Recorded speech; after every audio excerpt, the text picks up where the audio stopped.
दरम्यान या बंडखोर खासदारांना राजस्थानमधल्या एका हॉटेलमध्ये ठेवण्यात आल्याची माहिती पहिल्यांदा समोर आली होती आणि हाच धागा पकडत संजय राऊत यांनी बंडखोरांवरती जोरदार तोंडसूक घेतला। की खासदारांना कसं विकत घेतलं गेलं आहे, ज्याला तुम्ही फूट म्हणताय त्याला आम्ही फूट म्हणत नाही, त्याला आम्ही गद्दारी म्हणतो, बेईमानी म्हणतो आणि बदमाशी म्हणतो। आणि हे सगळे लोक पैशाने विकत गेलेले आहेत, पैशाने। आज सकाळी यांना हॉटेल लीलामधून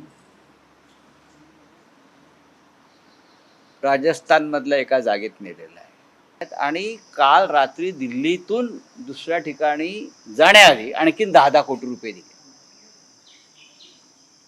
म्हणजे आतापर्यंत त्यांना 25 कोटी रुपये मिळाले। काल रात्री त्यांना 10 कोटी रुपये दिले